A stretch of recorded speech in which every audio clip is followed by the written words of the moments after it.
안녕하세요. 문학소리입니다. 대표적인 풍자문학이라고 하면 우화를 들 수 있는데요. 동식물을 의인화한 교훈적이고 비판적이고 풍자적인 설화를 우화라고 구분하지만 사람이 등장하는 경우도 많습니다. 우화라고 하면 이솝 우화를 떠올리지만 그 밖에도 여러 명의 작가가 우화를 발표했죠. 짧은 내용 속에 전달하는 주제가 압축된 풍자문학, 그게 바로 우화의 장점이라고 생각합니다. 여기에선 러시아의 톨스토이와 크릴로프가 쓴 계몽적인 우화, 프랑스 라퐁텐의 교훈적인 우화, 그리고 미국 작가 앰브로즈 비어스의 철학적인 우화를 소개합니다. 세계 우화 모음집. 톨스토이 우화. 임금님과 우돛. 임금님이 병에 걸렸다. 내 병을 낫게 하는 사람에게 내 나라의 절반을 주겠소. 그 왕국에 있는 현명한 사람들이 임금님을 어떻게 치료해야 할지 의논하려고 모두 모였다. 그들은 머리를 맞대고 생각을 했으나 좋은 의견이 나오지 않았다. 그때 한 사람이 의견을 말했다. 임금님의 병을 낫게 하는 방법이 있소이다. 만약 세상에 행복한 사람을 만나게 되면 그의 웃옷을 벗겨 임금님에게 입혀주십시오. 그러면 임금님의 병은 낫게 될 것입니다. 임금님은 행복한 사람을 찾으려고 왕궁의 사람들을 온 나라에 보냈다. 하지만 행복한 사람을 찾을 수 없었다. 자신의 삶이 매우 행복하다고 생각하는 사람이 아무도 없었기 때문이다. 부유한 사람을 만나면 몸이 좋지 않거나 건강한 사람을 만나면 가난했다. 부유하면서 건강한 사람에게는 마음씨 나쁜 부인이 있거나 아이들의 행실이 좋지 않았다. 모든 사람은 불평할 만한 것들을 한 가지씩은 다 가지고 있었다. 그러던 어느 날 늦은 밤에 임금님의 아들이 초라하고 작은 오두막 옆을 지나가게 되었다. 집안에서 말하는 소리가 들렸다. 하늘도 고맙게도 이제 막 일이 끝났구나. 마음껏 먹었으니 누워 잘 수 있지. 내가 뭘 더 원하겠어? 임금님의 아들은 기뻤다. 드디어 자기 삶에 만족하며 행복한 사람을 만났으니 말이다. 그래서 아들은 당장 그 사람의 웃옷을 벗겨야겠다고 마음먹고 신하들에게 그 남자가 원하는 만큼 많은 돈을 주라고 명령했다. 왕궁에서 나온 사람들이 그 남자의 웃옷을 벗기려고 오두막으로 들어갔다. 그런데 그 행복한 남자는 너무 가난해서 웃옷을 입고 있지 않았다. 페테르 1세와 농부. 어느 날 러시아의 페테르 황제가 숲에서 우연히 한 농부를 만나게 되었다. 그 농부는 나무를 베고 있었다. 농부, 신의 도움이 있기를. 황제가 말했다. 정말 제게는 신의 도움이 필요합니다. 농부가 말했다. 가족이 많습니까? 황제가 물었다. 제게는 아들 둘과 딸 둘이 있습니다. 그래요. 부양할 자식이 그렇게 많지는 않군요. 그런데 당신은 번 돈으로 무엇을 합니까? 돈을 세 부분으로 나누어 쓰지요. 한 부분은 빚을 갚는 데 쓰고 또 한 부분은 빌려주고 나머지 한 부분은 던져버리지요. 황제는 이 말을 곰곰이 생각해 보았다. 그러나 아무리 생각해도 무슨 뜻인지 이해할 수 없었다. 그 모습을 보던 농부가 다시 말했다. 부모님을 봉양하니 빚을 갚는 것이지요. 그리고 아들을 키우니 빌려주는 것이지요. 나머지로는 딸들을 먹이니 돈을 던져버리는 것이죠. 재치가 뛰어나군요, 노인장. 숲에서 들러 나가는 길을 안내해 주시겠소? 내가 길을 잃었어. 스스로 찾아가세요. 곧장 가다가 오른쪽으로 돌아가시오. 그런 다음 다시 왼쪽으로 돌고 다시 또 오른쪽으로 돌아가시오. 그렇게 말하는 방향이 잘 이해가 되지 않네요. 직접 나를 안내해 주시겠소? 나는 당신에게 길을 안내해 줄 시간이 없어요. 우리 같은 농부에게는 시간이 곧 돈이죠. 알았소. 그렇다면 나를 안내한 시간만큼 보상해 주겠소. 당신이 보상해 주겠다면 좋소. 갑시다. 그들은 이륜마차에 올라타고 길을 떠났다. 농부, 여기서 멀리까지 나가본 적이 있어? 아, 네. 여기저기 가본 적이 있죠. 혹시 황제를 본 적이 있어?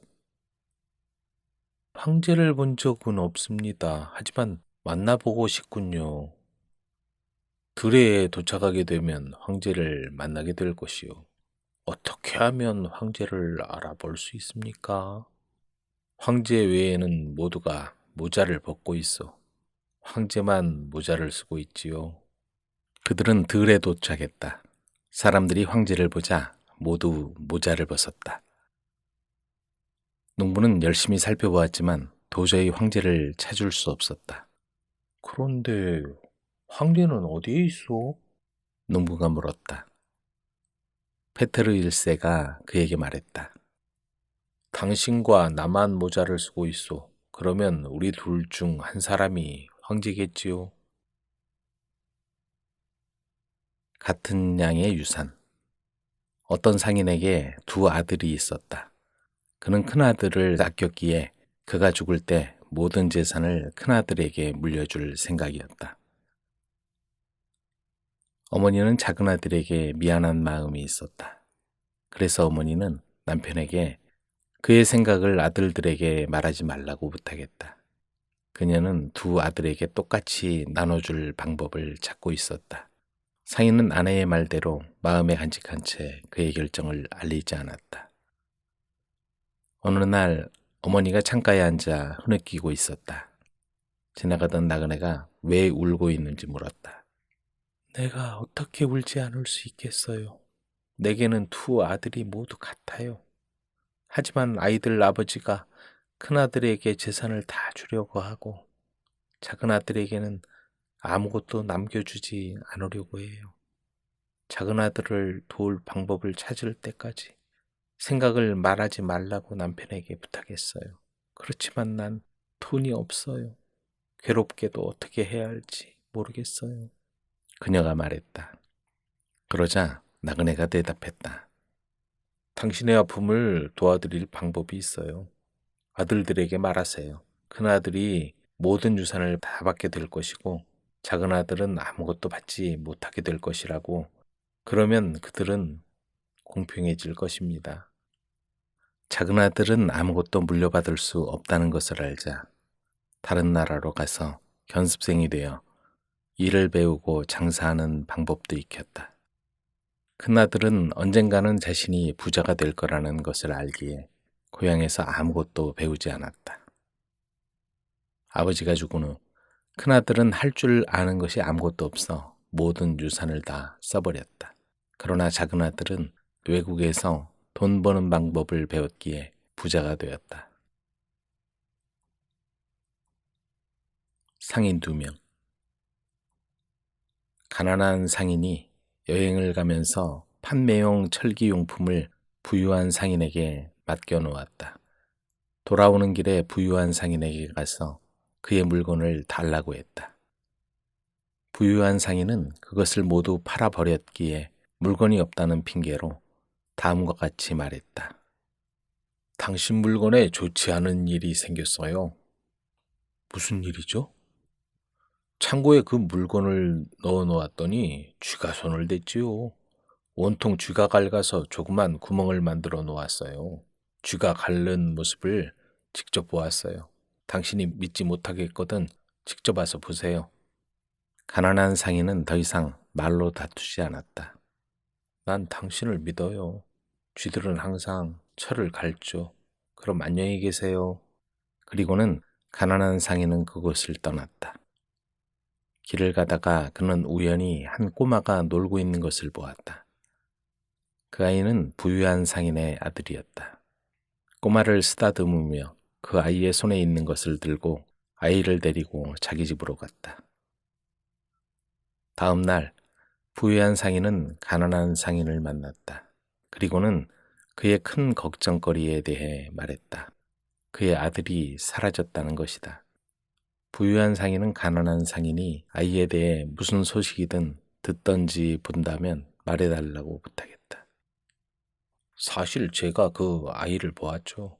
어제 당신 집을 막 나왔을 때 매 한 마리가 내려앉더니 그 아이를 낚아채고 데리고 가버렸죠. 부유한 상인은 화를 내며 말했다. 지금 나를 조롱하다니 부끄러운 줄 아시오? 내가 아이를 데려갔다는 말을 믿는 사람이 있다고 생각하시오? 나는 당신을 놀리는 게 아니오. 아니, 쥐가 1000개나 되는 철제품을 먹어치우는데 왜 매가 아이를 데려갔다는 말에 그렇게 놀라시오? 어떤 일이든 일어날 수 있는 법이오. 부유한 상인은 그 말을 이해했다.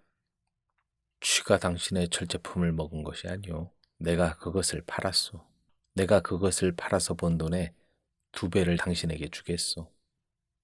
부유한 상인이 말했다. 좋소. 이 경우도 마찬가지요. 매가 당신 아이를 데려간 것이 아니오. 내가 그 아이를 당신에게 돌려보내겠소. 농부가 거위를 나누는 법. 가난한 농부집에 곡식이 다 떨어져 땅 주인에게 곡식을 좀 달라고 부탁해 보기로 했다. 농부는 빈손으로 가지 않고 거위 한 마리를 구워서 가지고 갔다.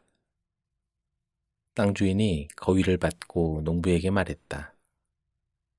이 구운 거위는 고맙게 받겠소. 그렇지만 우리가 이것을 어떻게 나눠 먹어야 할지 모르겠군요.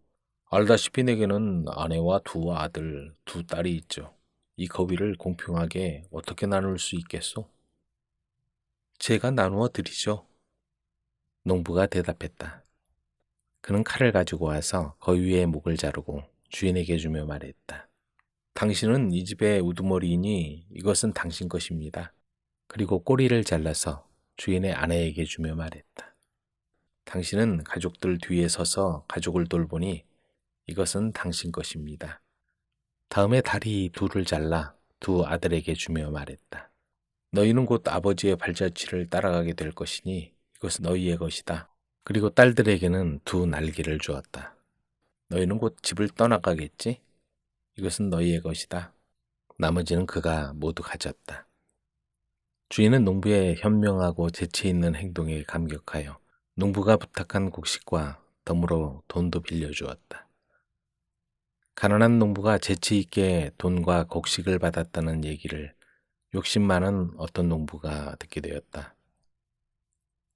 그는 거위 5마리를 구워서 주인에게 주었다.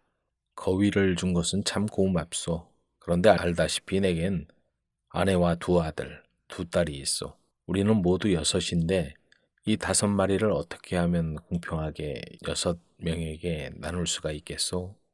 주인이 말했다. 부유한 농부는 곰곰이 생각을 해보았지만 방법을 찾을 수 없었다. 그래서 그 주인은 가난한 농부에게 사람을 보내 거위를 어떻게 나눌 것인지 물어보았다. 가난한 농부는 거위 중 하나를 들고 주인과 그 아내에게 그것을 주었다. 이것은 당신들 것입니다. 이것으로 당신 둘과 거위 3이 되었죠. 그가 2 아들에게 거위 중 1마리를 주었다. 이것으로 너희도 3이 되었지. 다음에 2 딸에게 거위 1마리를 주었다. 너희도 역시 이것으로 3이 되었지. 그리고 나머지 2마리를 자기 것으로 남기며 말했다. 이것으로 나와 거위 2 모두 3이 되었죠. 이제 모두 공평하게 3씩이죠. 주인은 웃으며 다시 가난한 농부에게 곡식과 돈을 주었다. 그러나 어리석고 욕심 많은 농부는 내쫓아 버렸다. 라퐁텐 우아 2마리의 노새. 노새 2마리가 짐을 등에 지고 걸어가고 있었다. 1마리는 머슴과 귀리자루를 지고 또 한 마리는 주인과 돈자루를 싣고 있었다. 주인과 돈자루를 진 노새는 만족해하며 자랑스러워했다. 짐이 무거워 등을 눌러도 발목에 딸린 방울을 딸랑딸랑 울리며 걸어갔다. 그때 도둑이 나타났다. 그들은 머슴과 귀리자루를 지고 가는 노새는 쳐다보지도 않고 돈자루를 진 노새를 덮쳤다. 그리고 저항하는 주인과 노새를 칼로 찌르고 돈을 빼앗아갔다. 노새는 신음하면서 중얼거렸다. 아, 주인과 돈을 싣고 가면서 자랑스러워했는데 그 결과가 이것이란 말인가. 귀리자루를 진 보잘것없는 내 친구는 살고 나만 이렇게 죽어가다니. 귀리자루를 짊어진 친구 노새가 탄식하며 말했다. 친구여, 높은 임무가 반드시 좋다고는 알 수 없다네. 등에 무엇을 지고 가든지 우리는 그저 노새로 살아갈 뿐이야. 쥐들의 회의. 로딜 라르뒤라는 이름의 고양이가 쥐들을 남김없이 몰살시켜 이제 쥐를 찾아보기 힘들 정도로 많은 쥐를 무덤으로 보냈다. 간신히 도망친 쥐들은 감히 쥐구멍에서 나올 엄두도 못 내고 먹을 양식도 찾으러 나가지 못해 목숨만 붙어있는 정도였다. 이 가련한 쥐들에게 로딜 라르뒤는 그냥 고양이가 아니라 악마였다. 그러던 어느 날 이 고양이가 바람이 나서 암고양이를 찾으러 밤새도록 돌아다니는 동안 살아남은 쥐들이 모여 앉았다. 목숨이 달린 긴급한 문제를 상의하기 위해서였다. 가장 나이 많은 쥐가 가능한 한 빨리 로딜 라르뒤의 목에 방울을 달아야 한다고 주장했다. 그러면 고양이가 잡으러 올 때 미리 알고서 도망갈 수 있다는 것이었다. 모두 찬성을 했다. 그것이 최선책인 것 같았다. 하지만 문제는 방울을 다는 거였다. 어떤 쥐가 말했다. 나는 안 갈 거야. 바보가 아니거든. 다른 쥐가 말했다. 나도 잘 모르겠어. 그래서 하는 수 없이 회의가 중단되었다. 개미와 매미. 매미는 여름 내내 노래만 부르며 지냈다. 어느 날 문득 정신을 차리고 보니 어느덧 여름이 다 가버리고 말았다. 따스한 햇볕도 아름답던 꽃들도 푸르르던 나뭇잎도 이제 아무것도 남아있지 않았다. 북풍이 불 무렵 들판을 헤매다가 허기가 진 매미는 이웃집 개미를 찾아가 눈물을 흘리면서 애원했다. 개미님, 먹을 것을 얻으러 왔습니다. 봄까지 살아갈 수 있도록 볼이라도 좀 구워주십시오. 하지만 개미가 말했다. 그 긴 여름 동안 당신은 도대체 뭘 한 거죠? 그 질문에 매미가 대답했다. 모두에게 밤낮으로 즐거움을 주고 있었죠. 그래서 저는 여름 내 열심히 노래만 불렀답니다. 그러자 개미가 매미에게 빈정대며 말했다. 아, 그래요? 그러면 겨울에는 춤을 추며 지내면 되겠군요. 임금님을 원하는 개구리. 자유로운 생활에 진력난 개구리들이 불평을 늘어놓자 주피터는 마침내 군주제를 하기로 결단을 내렸다. 그래서 하늘로부터 과묵한 임금을 개구리에게 보내주었다.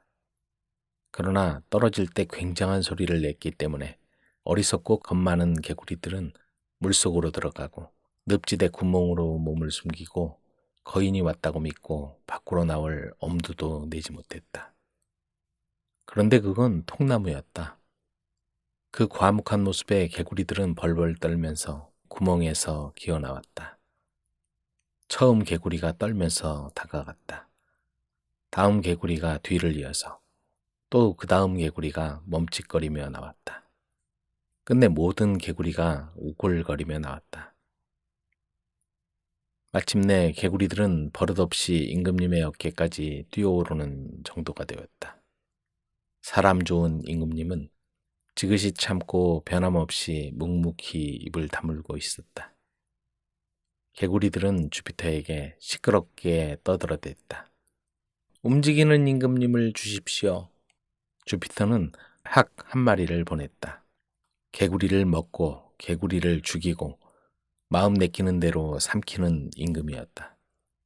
개구리들이 투덜대며 푸념을 늘어놓았다. 그러자 주피터가 말했다. 처음엔 너희 스스로 연못을 다스렸었다. 하지만 그렇게 하지 않을 바엔 두 번째처럼 온화한 임금으로 만족해야 했다.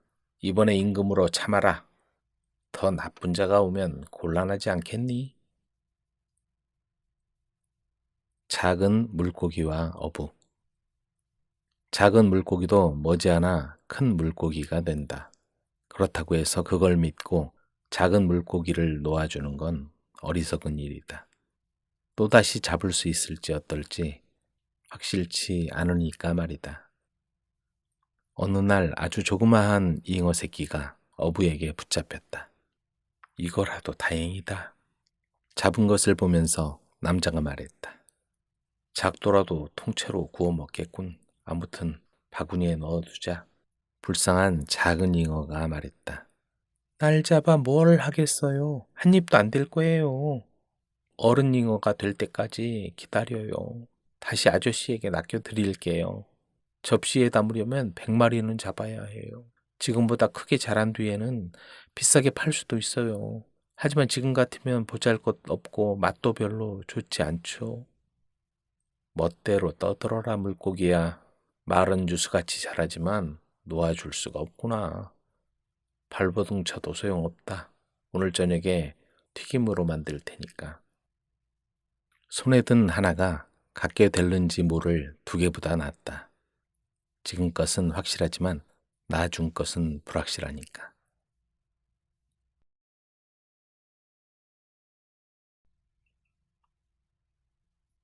크릴로프 우화. 재난을 당한 농부. 농부집에 도둑이 들었다. 도둑은 유유히 창고로 숨어들어가 벽장, 마루, 천장을 모두 샅샅이 뒤져서 훔칠 수 있는 것들을 모조리 훔쳐갔다. 양심이라고는 전혀 없는 파렴치한 도둑에게 그건 어려운 일이 아니었다.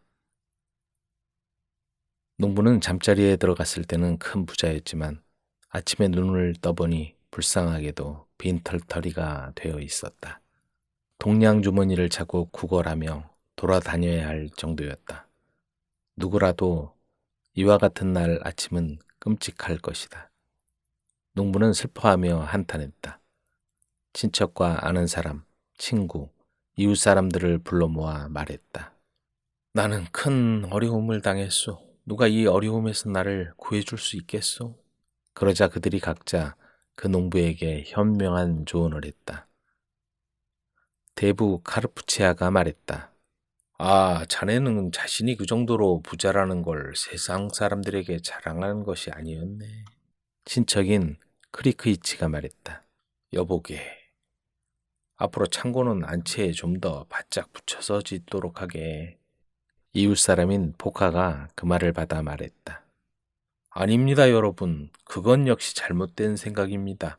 창고가 멀리 떨어져 있다 해서 도둑 맞는다고는 볼 수 없습니다. 집안에 맹견을 풀어 키우면 어떤 도둑도 발을 들여놓지 못합니다. 우리 집을 지키는 주치카의 새끼를 가져가세요.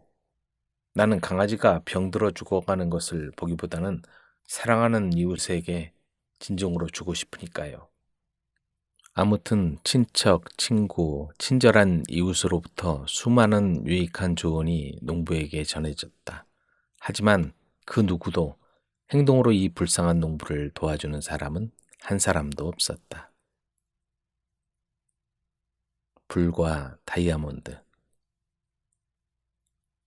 초목도 잠이 든 한밤중에 조그만 불똥에서 불이 나더니 맹렬한 기세로 집집마다 불길이 번져갔다. 무시무시한 불길 속에 땅에 떨어져 주인을 잃은 다이아몬드가 길가의 먼지 속에서 희미하게 빛나고 있었다.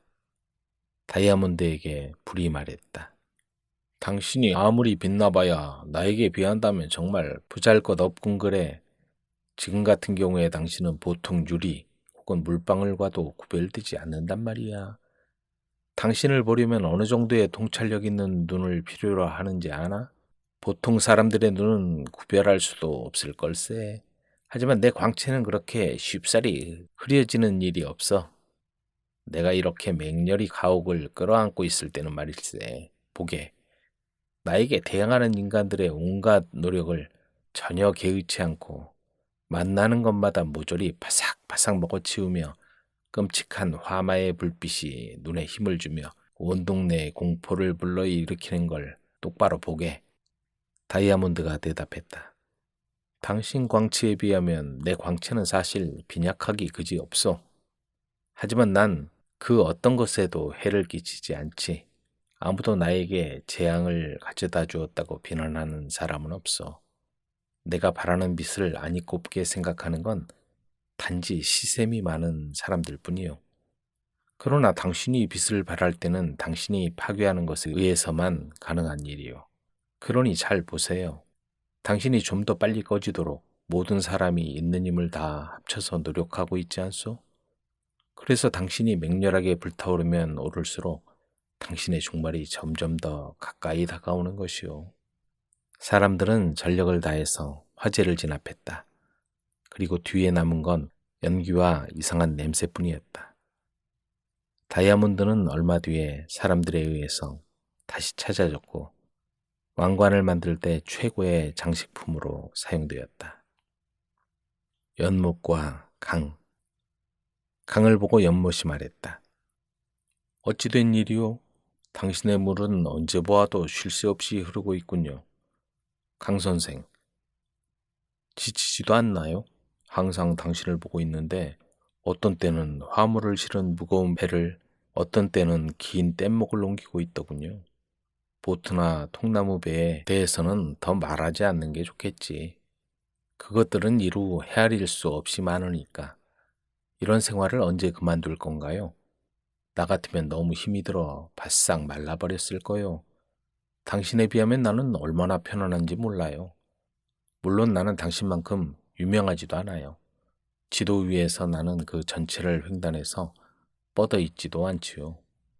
나를 위해서 그 어느 연주자도 형편없는 칭송조차 연주하지는 않아요. 그러나 그것은 지엽적인 일에 불과합니다. 그 대신 나는 진흙으로 뒤덮인 부드러운 기슭에 둘러싸여 깃털 이불에 감싼 귀부인처럼 편안하게 그리고 조용하게 잠잘 수 있어요. 배나 뗏목 같은 건 두말할 것도 없고 이곳에는 나를 무섭게 만드는 건 아무것도 없어요. 통나무 배가 얼마나 무거운지 나는 알지도 못해요. 겪는다고 해봐야 산들바람이 나뭇잎을 내 쪽으로 던져와서 그 나뭇잎이 내 물 위에서 희미하게 흔들리는 것뿐 무엇이 있겠어요? 이런 속편한 생활은 어디에도 없을 겁니다. 어느 방향으로부터도 바람을 맞지 않는 장소에서 움직이지 않고 나는 이 세상의 헛된 소동을 냉엄히 바라보면서 그저 사색만 할 뿐이지요. 강이 말했다. 하지만 사색할 때도 당신은 자연의 법칙을 잊지 않고 있겠지? 물은 흘러야 신선함을 유지한다는 사실을. 움직이지 않는 물은 썩기 쉬운 법이지. 내가 존경받는 강이 된 것. 그것은 안위를 버리고 이 법칙에 따르고 있기 때문일세. 그 때문에 나는 매년 풍부한 깨끗한 물로 이익을 가져다 주므로 존경받고 유명해지고 있다네. 그리고 나는 영원히 계속 흐르고 있을 걸세. 당신이 이미 흔적도 없이 사라져 사람들의 입에 오르지 않을 때도 말일세. 강의 그 말이 적중했다. 강은 지금도 흐르고 있다. 그러나 불쌍한 연못. 그곳은 해마다 자꾸 메말라 가고 있었다. 뿌리 깊은 수초에 완전히 뒤덮이고 사초가 무성히 자라 그 위를 뒤덮어 끝내는 완전히 말라버렸던 것이다. 나무. 도끼를 메고 가는 농부를 보고 어린 나무가 말했다. 여보세요, 농부 아저씨. 제발 내 주위에 있는 나무들을 잘라내 주세요. 지금 이대로는 도저히 편하게 자랄 수가 없다고요. 햇빛도 잘 보이지 않고 뿌리도 자유롭게 뻗을 여유가 없어요. 산들바람도 내 주위에서는 마음껏 뛰놀지를 못해요. 숲의 나무들이 내 머리 위에 이런 둥근 천장을 만들어서 말이에요. 만일 내가 이 숲의 나무들 때문에 성장을 방해당하지 않는다면 나는 1년 만에 이 고장의 스타가 되고 이 골짜기는 내 그늘로 완전히 뒤덮이게 될 거예요. 하지만 지금 나는 너무 가늘고 힘이 없어요. 거의 장가지나 마찬가지라고요. 농부는 도끼를 손에 쥐었다. 그리고 친한 친구인 그 나무를 위해 한바탕 수고를 했다. 어린 나무 주위에는 커다란 공간이 생겼다. 그러나 그 어린 나무의 기쁨은 오래 계속되지 않았다. 강렬한 태양에 짓눌려 버리고 쌀락이 눈에 두들겨 맞고 퍼붓는 비에 흔들리다가 마침내 세찬 바람에 부러져 버리고 말았다. 그때 뱀이 꺾인 어린 나무에게 말했다. 어리석은 친구로군. 자네 불행은 자업자득일세. 만약에 자네가 숲의 나무들에 둘러싸인 채로 자라났다면 바다의 뜨거운 바람도 자네에게 해를 끼칠 수 없었을 걸세. 늙은 나무들이 자네를 지켜주었을 테니까. 그리고 어느 날엔가 늙은 나무들이 메말라서 그 나무들의 시대가 지나간다면 그때는 자네 차례가 되어 장엄한 자태를 뽐내고 있었겠지? 그러면 어제와 같은 불행도 당하지 않았을 테지? 태풍도 거뜬히 견딜 수 있었을 거야. 말과 기수. 어떤 기수가 말을 매우 엄하게 조련해서 완전히 자기가 원하는 대로 만들었다. 고삐를 거의 움직이지 않더라도 말은 기수의 말만으로도 원하는 것을 실행했다. 기수는 언젠가 이렇게 말했다. 이 말은 재갈을 물릴 필요가 없어. 응, 그래. 정말 멋진 생각이야. 그래서 기수는 말을 타고 들판에 나가서 말에게서 재갈을 벗겨냈다. 말은 처음 얼마 동안 자유를 느끼면서 천천히 움직이기 시작했다. 그리고 기수가 아무 말이 없자 속도를 약간 올렸으며 그리고 머리를 훌쩍 들고 갈기를 흔들면서 유쾌한 발걸음으로 달리기 시작했다. 그러나 얼마 후 자신을 제어하는 힘이 강하지 않다는 걸 깨닫자 원기왕성한 말은 제멋대로 행동하기 시작했다. 말의 피가 끓어오르고 눈초리는 새빨갛게 불타올랐다. 더는 기수의 말을 들으려고 하지도 않았다. 말은 기수를 태운 채 전속력으로 광야를 가로질러서 달렸다. 불온한 기수가 말에게 떨리는 손으로 재갈을 물리려고 했으나 헛수고했다. 말은 더 화를 내고 질주했다. 그리고 마침내 등에서 기수를 흔들어 떨어뜨리고는 사납게 휘몰아치는 회오리 바람처럼 앞으로 돌진했다. 주위의 강이나 도로는 눈에 들어오지도 않았다. 마침내 말은 전속력으로 골짜기에 뛰어들어 크게 상처를 입고 죽고 말았다. 그때 기수가 슬퍼하면서 말했다. 불쌍한 나의 말, 모든 게 다 내 잘못이야. 너의 불행은 내 탓이지. 내가 너에게서 재갈을 벗기지 않았다면 너를 통제할 수 있었을 거야. 그랬다면 나를 떨쳐버리지도 않았고 너도 비참한 죽음을 맞는 일이 없었을 텐데. 엠브로즈 비어스 우화. 원칙과 욕심. 원칙과 욕심이 한 사람만 겨우 지나갈 외나무 다리에서 마주쳤다. 원칙이 버럭 고함을 쳤다. 제기랄, 이 천한 것, 내가 네 놈을 밟고 지나가야겠다. 욕심은 아무 말도 하지 않고 그저 원칙을 가만히 바라보기만 했다. 잠시 후 원칙이 머뭇거리며 말했다. 그러면 제비 뽑기로 누가 먼저 건널지 정하는 건 어때? 그러나 욕심은 꿈쩍도 하지 않은 채 빤히 쳐다보기만 했다. 원칙은 불안한 듯이 다시 말했다. 나는 싸움을 원하지 않아. 내가 누울 테니 나를 밟고 먼저 지나가게. 그때 욕심이 입을 열었다. 밟고 가기에는 좀 그런데 난 자네가 내 발 밑에 있는 게 별로야. 물속으로 들어가는 게 어떻겠어? 그들은 결국 그렇게 했다. 붉은 양초. 죽음에 이른 남자가 아내를 침대 곁으로 불러 말했다. 이제 나는 당신 곁을 영원히 떠나려고 하오. 그러니 마지막으로 당신의 사랑과 정절의 증거를 보여주시오. 우리 거룩한 신앙에 따라서 천국의 문으로 들어가려는 결혼한 남자는 부정한 아내 때문에 몸을 더럽히지 않았다고 맹세하게 되어 있어요. 내 책상 속에 신부님이 축복을 내린 붉은 양초가 있어. 그 양초가 그대로 있는 동안 다른 사람과 결혼하지 않겠다고 맹세해 주시오. 여자는 맹세했고 남자는 숨을 거두었다.